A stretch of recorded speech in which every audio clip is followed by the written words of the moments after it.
Now, it's no secret that I happen to be a huge fan of the harem genre when it applies to anime. But much like a lot of things that I love, there happens to be a great deal about it that I actually hate.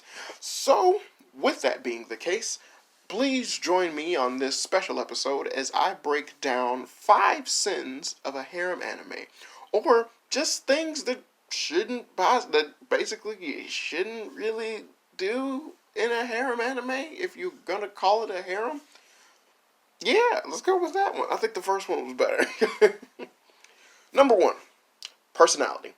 Now, this is I just use that word as a vague term to basically underline a huge running theme that actually applies to a lot of anime, but harems take the biggest bite out of this one.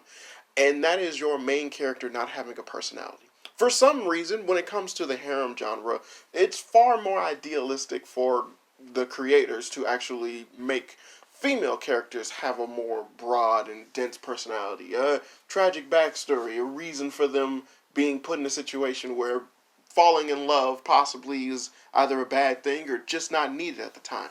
While you have a main character who essentially is nothing. He wants nothing, he cares for nothing, he only exists to exist surrounded by women. And that is a horrible and deplorable concept to have when it comes to the harem genre. The idea of a blank sheet character comes with the idea of putting yourself within the character's shoes. You, the viewer, can sit there and sympathize with the main character as he is an average Joe. You're an average Joe. This is how this situation would play out if the average Joe was suddenly thrust upon this concept of moral ambiguity that comes with so many women really, really, really liking the cut of your jib. But therein lies the problem. The lack of a personality for a character basically lacks any defining characteristic that makes you feel anything towards this character. Simply looking at a character who sits there and does nothing except for react to all the situations that he's in, as well as react to the concept of a girl falling in love with him or multiple girls wanting to fall in love with him, and him probably doing the first come first serve deal, really takes you out of the sense of, yeah, camaraderie that you would possibly have from believing that he is an average Joe.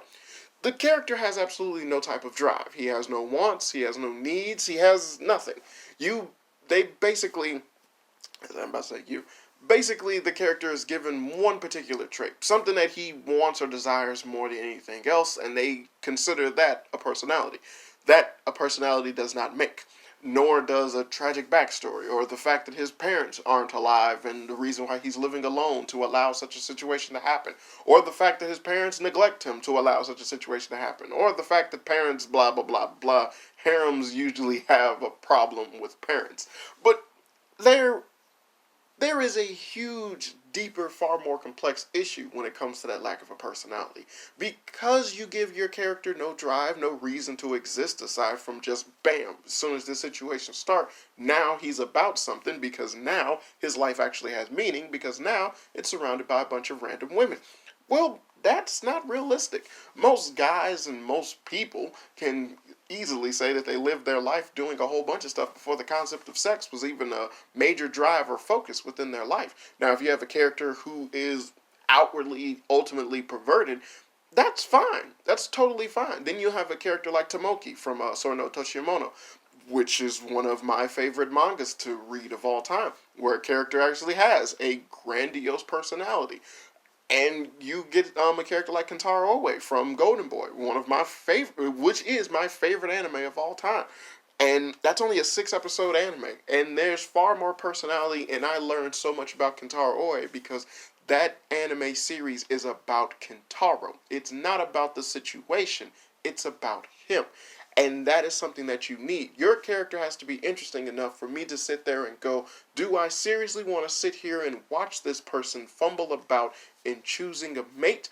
Or do I just want to see a bunch of girls in etchy situations with a guy who ultimately probably doesn't even need to be there in order for these situations to even happen in the first place? And that is why a personality is something that is integral to the harem anime genre, but it is ultimately always and constantly overlooked. Number two, you cannot have your character like one particular girl. This is a big problem within the harem genre. If you are sitting here telling me a story in which one character ends up with another character, you're not doing a harem. You're doing a romance story that has cock blocking in it. Why is that such a hard concept to understand? It is totally fine if you wish to do stories like that because, hell, there are a lot of stories that actually nut up and say, yeah, this is just a romance story. The original creator of Tenchi Muyo actually went out of his way to say that he always envisioned that Tenchi would end up with Ryoka. That was basically the whole reason for Tenchi Muyo. But Tenchi Muyo does not progress that way. As you can see from the anime, it has totally missed the mark in anything else. But you look at the ambiguity that lies in Tenchi Muyo in terms of whom he will choose as the person that he will end up with, and then you look at the longevity of such things. Look at Love Hina, an anime that basically came out with the same concept as Tenchi, which is that it is a harem, and then you have Tenchi Muyo, an anime that came out with the same concept as Love Hina, and it is a harem. Look at which one is still popular and still making episodes today, or is still talked about. It's Tenchi. They're still doing stuff with Tenchi. I can't even tell you anyone who I've met that was like, Love Hina is my shit. No, because at the end of Love Hina, they had the main character choose one particular girl. I'm not saying that's the main reason behind the fallout of Love Hina. I mean, God knows that there's a plethora of things that are wrong with it, but therein lies the crux of the series. You can't really say that what you're doing is a harem if the concept that you have is just that if you include a bunch of women, this amounts to it including as a harem. When in actuality, no, it doesn't. This is just a romance story that just has a bunch of female characters constantly around with the main character who will do things like ultimately assure the female character that you want to have be with the main character at the end of your series, kind of go through the motions of figuring out whether or not they actually like the main character or not. It doesn't justify anything. It doesn't do anything. It's just there. So then why have the harem concept in the first place? Why do you need the harem tagline if you're not going to act upon the harem tagline? It seems very backwards that you would even write a story under the guise of a harem, which is the concept of a main character, which is the concept of one man being with multiple women, if your story ultimately equates to one man ending up with one woman. You are literally not even complying by the rules of the genre for which you specified your creation to be a part of. So why do it? Why do you have to do that? Why would you do that? Do you just need the ecchi scenes? Do you want fan service all over the place? Do you just like lolies a little too much? Why equate these things inside of your romance story if ultimately you're going to break away from the most basic concept of what a harem actually is? One guy, multiple women. What you can do is justify and establish as well as solidify the concept that that one guy can be in a relationship with multiple women, or you can ultimately just choose to do a romance story that just has a lot of conflicting emotions and values and moralities going on within two particular characters. But that's not what you want to do. You specifically chose to do a harem. A harem literally defies the logic that is of a monogamous relationship. You can't do that. You cannot do that. You have to pick one or the other. You can't have your cake and eat it too. If you want to say that your anime is a harem, then you need to make sure that you apply that concept wholeheartedly. That you buckle down, grit your teeth, and accept the fact that this one guy will be with multiple women. If not, just say what it truly is, a romance story. Number 3, the main character must have more of a drive than what situation he's currently in. Now, I stated, there's a way of simplifying that, but basically, you can't have your main character basically being led by the nose by the women or the situation that he's in. Now, this kind of equates into personality, but realistically, this kind of goes a lot more with the concept of, well, the subject matter that happens within a particular harem story. When you have a main character who isn't about anything, then he can be about everything. So when you have a character who essentially has absolutely is a blank sheet of paper, then you're not having what is essentially a Mary Sue. You're having a character that can literally be anyone and do anything with absolutely no flaws to speak of. Now, this is a more of a writer problem, less than a anime problem. This kind of goes into the whole concept of the continuation that, hey, just because this anime does this means that this anime has to do that, or because we have this particular genre and it means that we have to do this particular joke. It goes into the grain of, just because you have characters who come in and tell the main character he's the savior or he's a part of this family that needs to do this, then that means that he has to do that, with absolutely no conflicting issues or problems whatsoever.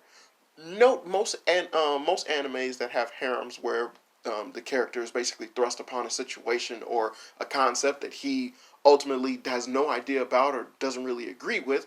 He's ultimately gung-ho to do everything he can within his power to ensure that the women who put him in said situation are happy with him being in that situation. And this can lead to OP moments or characters just doing unlimited things and whatnot. But when you don't have a character who has the drive to make that situation believable, then you basically put your blank sheet of paper in front of harm's way, and I have absolutely no reason why he would even stay in harm's way when ultimately he's a blank sheet of paper who doesn't want for nothing, doesn't need for nothing. So why wouldn't he just go, nah, I'm out? Is it because of the vajayjay?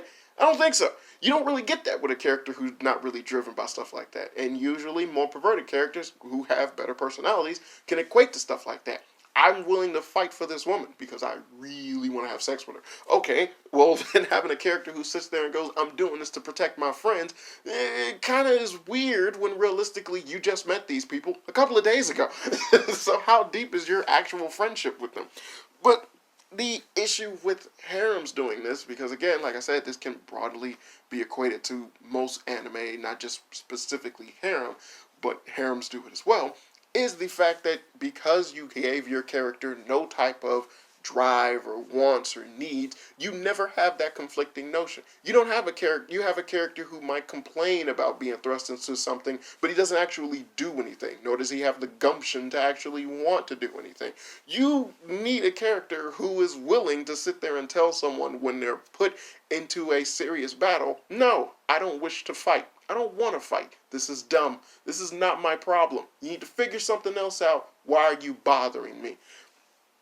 And this is something that just essentially can be done, but harems rarely do it. When you give your character an actual reason or drive or some excuse, if I can plainly say it, some excuse as for them to be able to be in the situation that they are in, then you got something. Much like the anime Overlord, in which a main character goes into an alternative world and he's being portrayed as a game character that he created, which is this zombie skeleton thing. The story matter gives you multiple reasons as to why his progression within the story is happening. One of the things being that if he got transported, maybe his friends have been transported. There's signs that his world is interacting with the game world that he's a part of is interacting with the world that he's in. So maybe there's some proof that more people that he knew actually have been transported to this world. Him becoming the skeleton creature and having its own certain stats and abilities and debuffs are actually affecting his humanity. To the point where he literally sees people get killed and murdered and he feels nothing for it, but he recognizes that if this was the real world, he probably would have been sick to his stomach. But that's not happening because he's a skeleton, which leads to him doing far more crueler things because the thing that's driving him is just the concept and the notion of being with his friends, which the series ultimately initially started off with him having a great desire for, considering the fact that the main character was playing a game that him and his friends have played and built up this world and this reputation and all of this glorious stuff together, but then it falling to the wayside when the server's about to get shut down, and he seemed to be the only one who still cared. That is a wonderful way to give the drive from the character. And at the same time, he's thrust in a situation that he doesn't understand. And one of his driving factors is that he does not wish to disappoint the characters who look so highly upon him when they keep ultimately doing things and saying things that totally misunderstand or misrepresent what his original idea was. And everything just keeps the snowballing out of control. But you still have that drive from the main character. The fact that he will still keep up with the facade is because he has a goal. He has a reason to want to do this. And sometimes, depending on where you're reading the manga, Overlord is considered a harem. Has no reason to, but it is considered a harem. But again, that's all that I'm saying, is that if you give your character a far more concrete reason to be about whatever you want your series to be about, whether he disagrees or agrees, God forbid anyone makes a series where a character disagrees with a bunch of women telling him he has to do something, but you are ultimately allowing more growth for the character. Now, this doesn't necessarily have to equate with the personality aspect, but it can equate for of a more contrived writing aspect. It is unbearable to look at a harem and see a main character essentially be considered nothing until he does what these women want him to do, and then he's considered everything. How is that the same as having a character who is about what he's about, and then through the interactions with these women, whether it is doing what they want or not doing what they want, like how people typically get to know one another, and that equating for an actual relationship that I can look at, believe, and go, that's a solid foundation for something. And then if you want to throw in the harem mix, you just have that same formula apply to multiple women. That's it. That's all you have to do. Oy. Number 4. Childhood friend cop-out. What do I mean by that? I'm pretty sure a lot of you can equate to, if you've looked at a harem anime, that at one point in time a main character was going to have a childhood friend, or a girl who's liked him since they were little and then made a promise to get married in the future that he didn't remember, but she basically lived her entire life believing in. What a problem that is. But the childhood friend is a huge cop-out within the harem anime, as well as just being a lame get-out-of-jail-free card of inventing or establishing a relationship with another girl. What do I mean by that?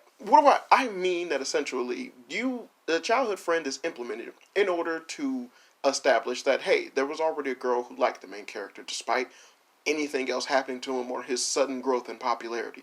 There was always a girl who pined for the main character despite everything else. It is an easy, quick, fixed relationship giver without actually having to waste time showing the progression of said relationship. You can easily implement a childhood friend, and that foregoes any concept of trying to equate or have another girl basically being added to the roster. Another girl being added to the roster, and it make any logical sense. So most of the time, people will just have a childhood friend in the very beginning, or you'll add one later on. We grew up together. We used to play together. We're childhood friends. This easily can just erase any notion that you have or any concept that you need to give in terms of, hey, it's a brand new girl that likes the main character, likes the cut of his jib, and she wants to get to know him. Well, if she's already the childhood friend, she no longer needs to get to know him. She already can feel a camaraderie with him, as well as she can immediately just be equated to being friends with him, or getting real close to him, or not having to go through that awkward phase, or actually getting to start to know someone. You just immediately know him off rip. And when you do that with a childhood friend, you basically are allowing the concept of this interaction or this preset character to either react or cause a lot of the problems that'll come with other women within the series. So most of the time, childhood friends will basically have free range to walk in somebody else's house and wake them up in the middle of the morning, not knowing that you're dealing with a hot-blooded teen. So when you wake up a high school boy in the middle of the morning, you're gonna see a dick. And if you have an issue with seeing that, maybe you should stop walking to the middle of his room in the morning to wake him up. Maybe he should just wake the fuck up on his own. That's another problem, but that's anime. But you see what I'm saying? It allows for easy fix of a relationship giver. You don't need to work when it comes to a childhood friend. You just have a childhood friend. Someone who's been with you for an elongated period of time, who automatically knows your likes, dislikes, or how you are as a person, so they're easily able to just throw them into the mix. This is a problem with a harem because, again, this doesn't really help build anything. You're just automatically giving me a girl with a perfect build. It's essentially playing an RPG when you're established and fell in love with these characters throughout the entire game, and then you just kill off one of them to ultimately add on another one that just has the exact same stats as another character or is able to be equated to anything else. You just need to put their stats wherever you need to, but they're already at the same level. You see what I'm saying? There's no build there. There's no trust. You didn't have to work for anything. You just got a person. You just got a guy who's there now. You didn't do anything with him. You just got him. Ugh. And then the even worse problem with childhood friends is that half of the time, well, actually, majority of the time, they're not even a relationship that works out. So why have it? Which is a perfect segue into the last sin, which is number 5. When in doubt, add a bitch. You heard me right, folks. When in doubt, add a bitch. This is one of the biggest sins any harem can ever make. And that is one of the problems of a harem, is that if you basically make your story entirely about or revolve around the concept of a harem, then you're going to face this problem, or you're going to do this in order to stretch out your elongated or flawed subject matter in the first place. And that is, when in doubt, add a bitch. What do I mean? Let me explain. Most stories or harems, for today's standards, deal with the idea of one of my other sins, which is that the main character will ultimately choose only one girl, therefore it being a relationship story. So, how do you fix this if you have at some point in time a major drama break, or a drama bomb, if you will, where the main character finally admits his feelings, or he does something from the very beginning, much like the To Love Ru series, or, any other thing that's ridiculous, where the main character basically only has feelings for one girl in particular and not necessarily anyone else, but he's ultimately still pestered by random other females who potentially start to like him. Well, when in doubt, add a bitch. You sit there and add another female character to the mix, and all you do is get a basic restart button with all of your little wacky antics all over again to still pull out and keep that bullshit meter going. Now, sometimes you could add in a childhood friend. That way it foregoes any other notion of just having to deal with get to know the main character better, or trying to equate anything in terms of a female companion that could possibly be a threat for whoever it is that the main character is pining for, which ultimately is always fruitless. Or you can sit there and add a brand new female character who essentially will start from beginning, dealing up and having to do with the whole relationship builder that the other female characters had to deal with in order to sit there and add in more content. Now, again, this does nothing for the main character because we already know what the main character's feelings are.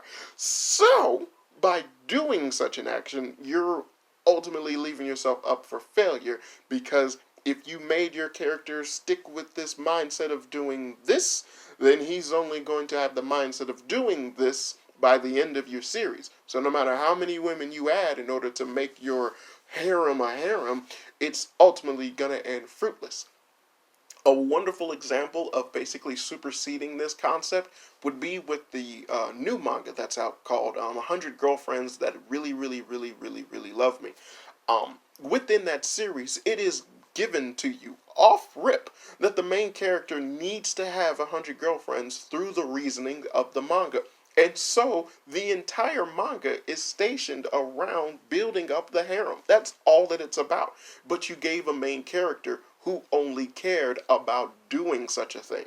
Not building a harem, but having girlfriends that he cherished. And if he's forcibly loving and cherishing all of these women, despite what you might say or what you might think, that is a wonderful concept of a story. So then, will that mean that if he's just happy where he currently is, why does he need to keep adding more women? Well, the series is based around the fact that he'll get 100.